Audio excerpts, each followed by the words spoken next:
Good morning বন্ধুরা, এখন বাজে সকাল 6:45। তো আমি চলে এসেছি রান্নায়। এসেছি অনেকক্ষণ, কেটে টেটে সব গুছিয়ে নিয়েছি, যা যা রান্না করব কেটে গুছিয়ে নিলাম। এখন গ্যাস ধরালাম, আমি কড়াইটা গরম হয়ে গেছে। তো আজকে কি রান্না করব তোমাদের একটু দেখিয়ে দিই। কালকে মাছ নিয়েছিলাম, মাছ নিয়ে ফ্রিজে রেখে দিয়েছিলাম, রুই মাছ। এটা রান্না করব আজকে। আর ভেন্ডি ভাজবো, ভেন্ডি ভাজা করব। আর এদিকে করব কি দেখো, ওই মাছে দেব গাঠি আলু আর কাঁচা কলা। কাঁচা কলাটাকে একটু হলুদ মাখিয়ে রেখেছি, কষ তো তার জন্য। তো চলো রান্নাটা করে নিই। কড়াই আমার গরম হয়ে গেছে, রান্নাটা করে নিই, তারপর আবার তোমাদের সাথে গল্প করব।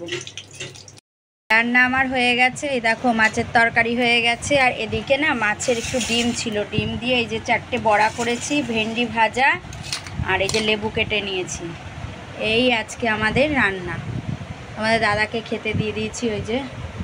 আর একটু কষাও তুলেছি, বুঝেছো? ওই দেখো যে আলু যে কষেছি, সেই কষা একটু তুলেছি। কষা দিয়ে খেতে না খুব ভালো লাগে গরম ভাতে, তাই একটু কষা তুলেছি।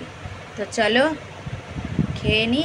ঠাকুরের জামা কাপড়গুলো ধুয়ে দিয়েছি। আর দেখো আজকে এত সুন্দর রোদ উঠেছে যে আমি রোদ দেখে আর লোভ সামলাতে পারিনি। চেয়ার টুল বার করে বালিশগুলো সব রোদে দিয়ে দিয়েছি, দেখেছো? আর এদিকে দেখো রাস্তায় দেখছি সবজিওয়ালা এসছে, তো আমি একটু সবজি নেব, নিতে আবার রাস্তার দিকে যাচ্ছি। তো সবজি নিতে দেখো চলে এসেছি আমি ভ্যানের কাছে। কিন্তু সবজির প্রচণ্ড দাম, কী থেকে কী নেব কিছুই বুঝতে পারছি না। তো যাই হোক, আমি আজকে তো আমার রান্না হয়ে গেছে, এটা যেটা নেব কালকের জন্য নেব। আজকে তো রান্না কমপ্লিট। তা আমি না মাছের মাথা একটা রেখে দিয়েছি, তো আজকে ভাবছি একটু গাঁঠি নেব। তো গাঁঠি দিয়ে মাছের মাথা দিয়ে করব, তাই একটু গাঁঠি নিয়ে নিয়েছি। আর দুটো কাঁচকলা, আর নিয়েছি তোমার ডাঁটা। তো এটা হচ্ছে কালকের জন্য, আজকে তো আমার রান্না হয়েই গেছে, তো এগুলো কালকের বাজার নিয়ে রাখলাম। তো আমি না ঠাকুরের বাসন মাজতে বসেছিলাম, সেই ঠাকুরের বাসন মাজা রেখেই সবজি, যেহেতু সবজি এসছে সবজির ওখানে ছুটেছিলাম। তো সবজি নিয়ে রেখে আবার ঠাকুরের বাসন মাজতে আমি দেখো চলে এসেছি। কারণ আজকে সকালবেলা মাজিনি, কারণ আজকে দেরি হয়ে গেছে, রান্নায় গেছি, রান্না সেরে তারপরে আজকে ঠাকুর ঘরে এসেছি ঠাকুর ঘরের কাজ করতে। তো চলো ঠাকুরের বাসনটা মেজে নিই, তারপর আবার তোমাদের সাথে পরে কথা বলবো।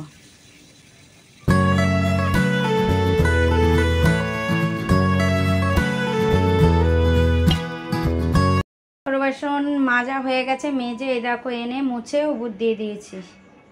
তো এবার ওই ঘরে যাব, গিয়ে ওই ঘর পরিষ্কার, ঘর ঝাড় দেবো, মুছবো, বিছানা তুলবো, তারপর গিয়ে স্নানে যাব। তো চলো যাই ওই ঘরে। সমস্ত কাজ সেরে তোমার স্নান সেরে ঘরে ঢুকে গেছি, দিয়ে পুজো দিয়েছি। ঘরে এসে পুজো দিয়ে তারপর খাবার নিয়ে তো দেখতে পাচ্ছ বসেই গেছি। পুজো দিয়ে এসে তোমাদের দাদা তো বাড়ি নেই, জানো, কাজে গেছে। আর ছেলে না পড়তে গেছে, ও পড়ে মনে হয় কলেজ করে বাড়ি আসবে, ওর আসতে দেরি হবে।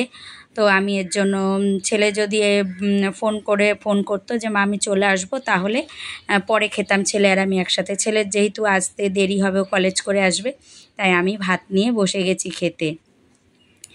তো খেয়ে একটু বিশ্রাম নেব, বিশ্রাম নিয়ে আবার তোমাদের সাথে বিকেলে কথা হবে। এই দেখো সন্ধ্যের টিফিন কি, আজকে টিফিন ঘরে কিছু করিনি, তাই ছেলে গিয়ে এই যে পকোড়া নিয়ে এলো। এগুলো কিন্তু চিকেন পকোড়া না, এগুলো হচ্ছে ভেজ পকোড়া, চিকেন পকোড়া না, এগুলো ভেজ পকোড়া। তার সাথে স্যালাড দিয়েছে, খাবো। কেমন খেতে আমি জানো, ওরা সসও দিয়েছে, সস আমার ঘরে আছে যদিও। না ওখানে দাদা একটা নিয়ে নিয়েছে, মানে দাদা একটা নিয়েছে, ছেলে খাবে 4টে, ও 4টে, আমার 4টে, তোমার দুটো, আমার দুটো। দেখো পকোড়া নিয়ে ঝগড়া হচ্ছে, কে কটা পকোড়া খাবে।